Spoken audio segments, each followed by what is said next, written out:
साथ हो जाता है उनके। अब सारी एजेंसीज उनके साथ हैं, और उसके बाद अगर ना जीते वो, इस बार बंगाल जो नहीं जीतेंगे, लेकिन ना जीते तो उन्हें लगेगा कि जो लोग कहते हैं कि महाराष्ट्र में वोट चोरी हुई, हरियाणा में वोट चोरी हुई, बिहार में जो 10-10 हजार रुपया चुनावी प्रोसेस ऑन था उस वक्त दे दिया उन्होंने, ये इलेक्शन कोड का वायलेशन हुआ, वहां पे आपने ये किया, उसके बाद हमने मैसेज नेशन भी कर दिया, देश के नाम संदेश किया, हालांकि पॉलिटिकल कैंपेन किया हमने। मैंने ऑपोजिशन को, उन्होंने ऑपोजिशन को गालियां देने के लिए, कोसने के लिए किया। ये गलत है, कोर्ट का वायलेशन है। हम कपिल सिब्बल को भी सुन रहे थे, लर्नेड आदमी को, इतना लर्नेड आदमी कपिल सिब्बल कह रहे थे कि ये तो कोर्ट का वायलेशन है, ये तो, लेकिन उनको कौन बोले, कौन टोके। अभी हमारे मित्र इस कदर अभी बौखलाए हुए हैं, वो और उनके लोग, कि हमें तो वो जो सुरेंद्र राजपूत जो हमेशा कहते हैं शेर, हमेशा मैं सुनता हूं उनको, हमारे अच्छे बहुत मित्र हैं लर्नेड सुरेंद्र राजपूत, हालांकि वो कांग्रेस पार्टी के स्पोक्स पर्सन है, बहुत विद्वान आदमी है। वो इस मामले पे कहते हैं कि तुमको प्रचार कर रहे हो, प्रसार करो मैसेज टू द नेशन के नाम पे, आप पार्लियामेंट के नाम पे, शहीदों के नाम पे पहले कर चुके, वोट मांग चुके आप। तो ये तो वही बात हुई कि लश्कर भी तुम्हारा है, सरदार तुम्हारा है, तुम झूठ को सच लिख दो, अखबार तुम्हारा है, इस दौर के फरियादी जाए तो कहां जाएं, कानून तुम्हारा है, दरबार तुम्हारा है, सब कुछ तुम्हारा है। लेकिन अब जो है फरियाद करने की घड़ी आ गई है, अब संभालने की घड़ी आ गई है, अब आप एक्सपोज हो रहे हैं। और अब जो है लीडर का नाम है ममता बनर्जी, जो टाइग्रेस है, ट्रायल टेस्टेड और सक्सेसफुल है, बहुत ही जबरदस्त है। जिस तरह से काला कोट पहन के अपने बंगाल के बच्चों के लिए, बंगाल की आवाम के हितों की रक्षा के लिए, जिस तरह से काला कोट पहनकर एसआईआर के बारे में जो रोशनी लेकर सुप्रीम कोर्ट के सामने गई, जिस तरह दलील पेश की, उनकी रोशनी से तमाम सुप्रीम कोर्ट से लेकर हिंदुस्तान, भारतवर्ष और हमारा बंगाल चकाचौंध हो गया। आज उनके प्रति लोगों का बहुत जबरदस्त समर्थन से है, समर्थन तो है ही, माइनॉरिटीज का पूरा समर्थन उनको, माइनॉरिटीज के भी गार्डियन है वो, हमारे यूथ का, हमारी महिलाओं का। आप महिला विरोधी बोलते हैं, आप देखिएगा फिर से महिलाएं तो इतना समर्थन दे रही हैं उनको, इतना भर भर के समर्थन दे रही हैं। सिर्फ लक्ष्मी भंडार का सवाल नहीं है, सिर्फ युवा साथी का सवाल नहीं है, सिर्फ स्वास्थ्य साथी का सवाल नहीं है, ये जिस तरह से ओवरऑल से हमारी आदिवासी महिलाएं परवार हैं, उनका ख्याल रखती हैं। तो ऐसी ट्रायल टेस्टर सक्सेसफुल ममता जी अब सामने आ चुकी हैं। अब आपकी फरियादों का भी, आपकी समस्याओं का भी समाधान होगा तो ममता जी के जरिए होगा, ये हमारा मानना है। और आने वाली घड़ी में इस एक्सपोजर के बाद, जिसे बोलते हैं झाल मुड़ी एक्सपोजर, झाल मुड़ी एक्सपोजर के बाद अब आप देखिएगा बहुत जल्द, मैं आपको अपने अनुभव के आधार पर कह सकता हूं कि जितनी सीटें ममता जी को पिछली बार आई थी, आप भले जो नैरेटिव गढ़ दें, आप नैरेटिव गढ़ रहे हैं, आप बता रहे हैं इन्होंने ऐसा किया और ममता यहाँ करप्शन ने, क्या क्या बातें करते हैं, यहाँ करप्शन की बातें यहाँ कर रहे हैं आप भ्रष्टाचार की बात करेंगे बंगाल में, वो लोग करेंगे जिनके खुद हाथ रंगे हुए हैं, जिन्होंने क्या ने दुनिया देखती नहीं है। क्या आप किसी पर आरोप लगाते हैं 70,000 करोड़ रुपए का घोटाला का, 4 दिन बाद उसको आप उप मुख्यमंत्री बना देते हैं, वित्त मंत्री बना देते हैं। मैं अपने स्वर्गीय मित्र के बारे में नहीं कह रहा हूं, मुझे नहीं पता कहां तक सत्य था, कहां तक झूठ है, लेकिन वो तो इंक्वायरी का विषय है। लेकिन आरोप तो हमारे माननीय प्रधानमंत्री जी ने लगाया था ना, आसाम के मुख्यमंत्री पर। मैं नहीं कह रहा हूं कुछ, राहुल गांधी जी उसके बारे में जो कह रहे हैं वो भी नहीं कह रहा हूं मैं, हो सकता है उसमें सच्चाई हो, लेकिन हमारे माननीय प्रधानमंत्री और उनकी टीम ने क्या क्या नहीं कहा था हेमंत बिस्वा शर्मा के लिए। उनको उनके बुकलेट छपवा ली गई थी और ये भी कहा गया था कि हम आएंगे, सरकार आएगी तो इनका हिसाब होगा, इनको जेल की सलाखों वगैरह वगैरह। वो मुख्यमंत्री बन गए, जैसे ही आपकी वॉशिंग मशीन में आए, आपने वॉशिंग मशीन से धो दिया उनको, और धो के एकदम राम तेरी गंगा मैली से पवित्र गंगा बनाकर उनको सीधे सामने ले आए और मुख्यमंत्री बना दिया। उसी तरह से बहुत सारे टीएमसी के लोगों को आपने ही पकड़ा था और आपने ही आरोप लगाया था, हमारे ही कुछ नेता थे, आपने पकड़ा, आपने आरोप लगाया, बाद में आपकी वॉशिंग मशीन में आ गए, अब आपके पास आ गए हैं, तो बड़े बड़े पदों पे हैं, उनको Z+ सिक्योरिटी मिली, घूम रही है, पूरा आ जाओ, घर तुम्हारा है, सब कुछ तुम्हारा है। आप हमारे अभी कितने यहाँ भारतीय जनता पार्टी के नेता हैं और कितने लोग कहाँ कहाँ नहीं हैं, उनको आपने जरा सा नहीं कहा कि सो ये, क्योंकि वॉशिंग मशीन में धुल गए वो लोग। और अब आप यहाँ के भ्रष्टाचार की बात करते हैं, परिवारवाद की बात करते हैं। अरे काहे का परिवारवाद? यहाँ किसका बेटा है जो क्रिकेट का एसोसिएशन का चीफ है? किसी को आपने क्रिकेट एसोसिएशन का चीफ बना दिया है, बड़ा बड़ा पद दे दिया है, किसी को आपने मंत्री बनाया हुआ है, कोई मुख्यमंत्री का बेटा मंत्री है आपके यहाँ, कोई एमपी का बेटा मंत्री बन जाता, आपने नहीं बनने दिया कि उससे सामने ही है, लेकिन चलो उसको टिकट दे। टिकट तो घर घर में बंटा है टिकट। आपके जितने एलाइज हैं, जरा गौर कीजिए, पंजाब में एलाइज थे तथाकथित परिवारवाद, उड़ीसा में एलाइज थे तथाकथित परिवारवाद, आपके महाराष्ट्र में, हमारे जय महाराष्ट्र में बहुत सारे थे आपके साथ, तो आपके साथ सब परिवार। आपके अपने यहाँ देख लेना, अगर अपना आपका तो चलो अब परिवार उस पर नहीं बोलूंगा, कोई बात नहीं, आपके अगल बगल में जितने लोग हैं, और फिर आपके यहाँ जहाँ मेरिट पे दमदार लोग हैं, जबरदस्त लोग हैं, यहाँ पे आप उनके बारे में बोलते हो परिवार, तो कुछ तो आप ब्रीफिंग ठीक रखो। हमें लगता है ब्रीफिंग नहीं देने वाले, इनको अब लगता है कहीं चले गए हैं या निकल गए हैं, आप भेज दिए गए हैं, या आप किसी की सुनते नहीं हो, तो फिर झालमुड़ी करते हो आप। 2/3 बहुमत होता नहीं है आपके पास, कोई होमवर्क करते नहीं हो, ऐसा बिल लेकर आते हो सामने आप, बिल का मसौदा आप यूनाइटेड ऑपोजिशन को एक रात पहले देते हो, आप उनसे राय मशवरा नहीं करते हो, और तो आपने एलआई से राय मशवरा नहीं करते हो।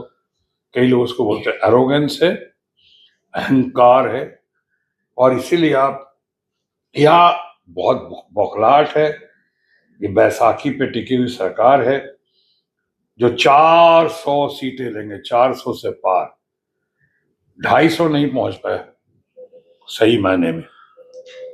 तो ये सारी बातें हैं, इन बातों का जवाब अभी मिल जाएगा बंगाल के चुनाव। सर, उन्होंने एक बात और कहा था कि डीएमके, कांग्रेस और टीएमसी और साथ में समाजवादी जो पार्टी है वो परिवारवाद जो है राजनीति करती है, इसको लेकर सर क्या कहेंगे? कोई परिवारवाद क्यों? अखिलेश यादव को आज आप परिवारवाद कहेंगे? राहुल गांधी को आज आप परिवारवाद कहेंगे?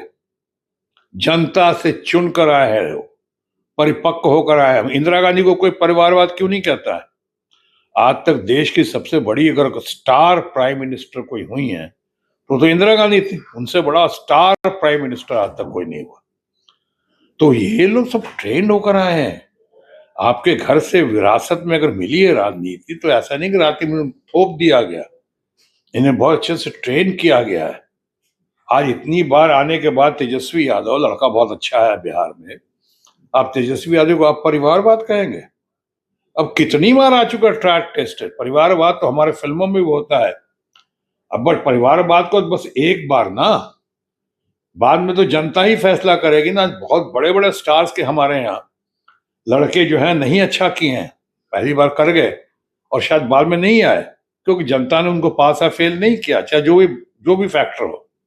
उसी तरह से राजनीति में भी जो आए एक आध बार, जिनको जब लाया गया, राज्यसभा से लाया गया हो तो आप कह भी सकते हो कुछ हद तक। जब लोकसभा से आ रहे हैं, लड़ के आ रहे हैं, सीख के आ रहे हैं, अनुभव हासिल करके आ रहे हैं और लगातार आ रहे हैं, तो उसमें तो आप जितने लोगों का नाम ले, ये लोग तो बहुत अच्छे लोग हैं, उन्होंने अपने को बहुत अच्छा साबित किया। और फिर परिवारवाद हो कोई, आपका सबसे ज्यादा जो 3-4 क्राइटेरिया है वो है आपकी सादगी, आपकी ईमानदारी, आपकी समझ, आपकी परिपक्वता। ये आपको देश से समय अल्टीमेटली सोसाइटी और कंट्री जो है रिजल्ट चाहता है। ये रिजल्ट चाहता, रिजल्ट अगर अच्छा आप दे रहे हो तो बाकी बातें गौन हो जाती हैं, मौन हो जाती हैं। रिजल्ट आज अगर माननीय प्रधानमंत्री चुन के आए, जैसे भी आए, आज इनकी लोकप्रियता पहले के मुकाबले बहुत कम हो गई है। मुझे भी ताज्जुब होता है कि इतना जल्दी, हालांकि इनके पास तो सारी एजेंसीज हैं, सारे एजेंसीज के साथ साथ इनके पास सारा इलेक्शन कमीशन वगैरह सबका बहुत साथ रहा है इनका, इनके साथ। उसके बावजूद जरा सोचिए तो बनारस में, वाराणसी में हमारे इनकी लोकप्रियता इतनी कम कैसे हो गई? दूसरी बार में 1.5 लाख वोटों से जीते या जिताए गए, बहुत मुश्किल से इनका हुआ। कैसे 400 का जब नारा दिया होगा, अब की बार 400 पार, तो कुछ सोच समझ के दिया होगा ना। वो जो विश्वास होगा उसके आधार पे दिया होगा ना, जो अनुभव होगा, जो देखा होगा चारों तरफ। क्या हुआ कि 250 नहीं पहुंच सके, लटक गए। अटकाना लटकाना भटकाना करते करते खुद ही भटक गए वहां पे। तो ये सब देखिए, अब घड़ी आ गई है। आपने जिनका भी नाम लिया, समाजवादी पार्टी के हमारे मित्र अखिलेश यादव, बहुत बढ़िया है। मैं समझता हूँ, मैं उसको उसके अंदर देश का और उत्तर प्रदेश का भविष्य देख रहा हूँ। उसी तरह राहुल गांधी जरूर हमारे लीडर अपोजिशन है और बहुत बढ़िया है, बहुत ही, यानी कम बोलते हैं, लेकिन जब बोलते हैं तो अच्छे अच्छे बोलने वालों की बोलती बंद कर देते हैं वो, ऐसे हैं वो। तो बहुत सर एक और सवाल सर, ये ठीक चुनाव से पहले देखा गया कि जो है ईडी और सीबीआई की जो जांच चल रही थी, उस जांच के दौरान जो टीएमसी का जो भी प्रचार प्रसार का जो काम जो संभालते थे, जो ये आईपैक, उसका शटर गिरा दिया गया है, बंद हो चुका है। तो उसका असर क्या पड़ेगा सर इस चुनाव में? नहीं नहीं, अभी आप जितना करने, एजेंसी की शक्ति आपके साथ पास है, एजेंसी की शक्ति आपके पास है, बिल्कुल। आपके पास इलेक्शन कमीशन की शक्ति है आपके पास, सब लोग मानते हैं, चलो बिल्कुल है। आपके पास धन शक्ति बहुत है, आपके पास प्रचार शक्ति बहुत है। जैसा आप प्रचार कर रहे हो, और खासकर जैसे अभी इलेक्शन कमीशन का, या आपने राष्ट्र के नाम संदेश का जो दुरुपयोग किया है, अभी विक्टिम कार्ड प्ले किया है, रोना शुरू किया है, हमारा देखिए बिल फ्लॉप हो गया, बिल पे पास नहीं हुआ, भाइयों बहनों, अब ये सब किया है। अब लोग समझ गए हैं, कई लोग, उसको मैं नहीं कह रहा हूँ, और कई लोगों ने से मगरमच्छ के आंसू भी कहे, कन्विक्शन नहीं था उसमें। आज अपनी विश्वसनीयता खो चुके हैं लोग। आज जो भी कहते हैं ना कि मोदी, अभी बंगाल में बोल के गए मोदी की गारंटी है। अरे भाई, लोग पूछते हैं पहले का गारंटी का भाई सरकार, पहले भी तो गारंटी दे रहे नहीं। 15-15 लाख रुपया देंगे, उस गारंटी का क्या हुआ? 2 करोड़ रोजगार देंगे, उस गारंटी का क्या हुआ? आपको हर हर लोगों को, हर किसान की आमदनी दुगनी हो जाएगी, उसका क्या? अभी अभी गारंटी दी थी बिहार में, सबने मिलकर गारंटी दी थी। माननीय गृह मंत्री ने भी, माननीय प्रधानमंत्री ने भी क्या कहा था? 25 से 30 फिर से नीतीश, 25 से 30 फिर से नीतीश। 6 महीने नहीं हुए, पैकअप कर दिया उनको, राज्यसभा के जरिए दिल्ली भेज दिया। ये क्या क्या कि साहब एक नैरेटिव गढ़ दिया कि साहब ये जो है वो जाना चाहते थे, राज्यसभा में नहीं थे। कभी सुना है कि डीजी पुलिस कह रहा हो कि हमने सारे पोस्ट किए हैं, हमने सिपाही का पद नहीं संभाला था आज तक, मैं सिपाही का पद संभालने जा रहा हूं? अरे भाई, 200 से ज्यादा की मेजोरिटी, और आपको भेज दिया जा रहा है राज्यसभा। ये तो कहलवाया जाता आपसे कि सर ऐसा कहिए तो हम लोग सबके लिए अच्छा है, एक एग्जिट रूट बन जाएगा। हमारा आइडिया ये है, इरादे ही है। तो मैं ये कह रहा हूं कि ये सरकार अपनी विश्वसनीयता खो चुकी है। इन्हें कहते हैं, अंग्रेजी में कहेंगे क्रेडिबिलिटी। अब लोग विश्वास नहीं करें। इतनी बार आपने गारंटी दी और गलत गारंटी दी, झूठी थी, कि लोग विश्वास नहीं करते हैं, चाहे माननीय गृह मंत्री हो, चाहे माननीय प्रधानमंत्री हो। तो अब मैं कह रहा था कि इनके पास बहुत सारा सब कुछ है। इनके पास, चाहे स्टालिन की बात करें, अपोजिशन की ममता जी की बात करें, लोग अपोजिशन में है, इनके पास क्या है? इनके पास रूलिंग पार्टी के पास, माननीय प्रधानमंत्री और गृह मंत्री के पास अगर प्रचार शक्ति है, एजेंसीज की शक्ति है, यानी ये सीबीआई हो, ईडी हो, इनकम टैक्स हो, इलेक्शन कमीशन हो, इनकी बड़ी शक्ति है, दुरुपयोग करते दिखे हैं आप हमेशा। आपके पास धन शक्ति बहुत है, प्रचार शक्ति बहुत है, लेकिन अपोजिशन के पास चाहे स्टालिन हो कि केरला में हो कि विजय बाबू हो या हमारे ममता जी हो इन बंगाल में, इनके पास जनशक्ति है, जनशक्ति, पीपुल्स पावर। ये सब देख रहे हैं लोग यहाँ पीपुल्स पावर, और पीपुल्स पावर के आगे इनकी तमाम शक्तियां विफल हो जाएंगी, पहले भी हुई हैं और अभी तो बिल्कुल इस एक्सपोजर के बाद, इस झालमुली कल्चर के बाद तो बिल्कुल एक्सपोज हो जाएंगे। और आप देख लीजिएगा 4 तारीख को हालांकि महंगाई बढ़ेगी, दाम बढ़ेगा, रुके हुए हैं इलेक्शन के लिए बहुत बार मीठी मीठी बातें करके, लेकिन जो होगा वो तो अलग इशू है। लेकिन हाँ, इस बार सत्यमेव जयते, सत्य की जीत होगी। ममता जी बहुमत से जीतेंगी, पिछली बार से भी ज्यादा सीटें लेकर सामने आएंगी। और हमारा अपोजिशन, जब मैंने तमिलनाडु का भी जिक्र किया और केरला का भी जिक्र किया, आप देखिएगा क्या रंग लाएंगे ये लोग, बेहतरीन रंग लाएंगे, बहुत बढ़िया होगा। कुल मिला के अगर